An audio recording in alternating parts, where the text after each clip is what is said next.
Alo. Çare olma oğlum. Yaxşı. Gördüm tamam. Hemen çare sen tebek çıkayım oğlum.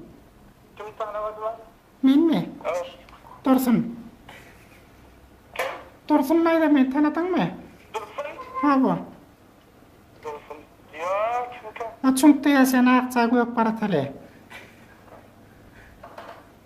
Deme men kıydım kaçıptırlar da dinle. Sonra nikah et biliyor musun? Ay. Neme? Ya tebek çıkmana gelecek midir sen bir de?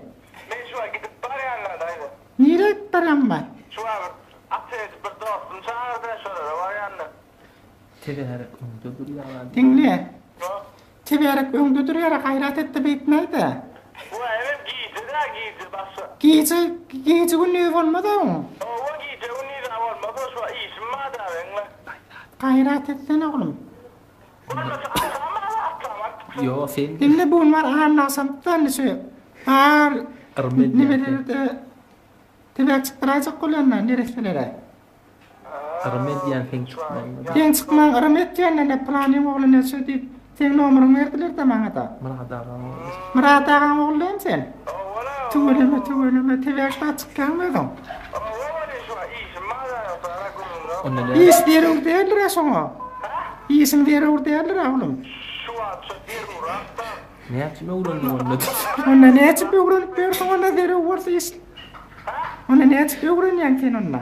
Benim giydi hakkının şu 10 yerin ağırladı. Ya ona ne açıp bir tebek çıkmana uğranıyan onda. İyle ona hayretmeyecek varsa. Ya kururum yok bası iyisin madem.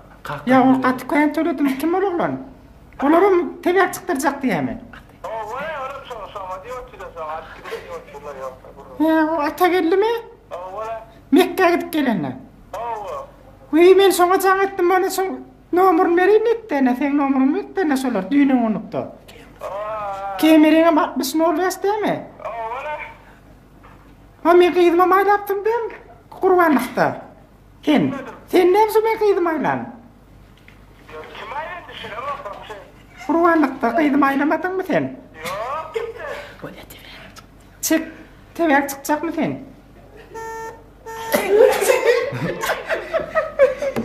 Sen çağır ya.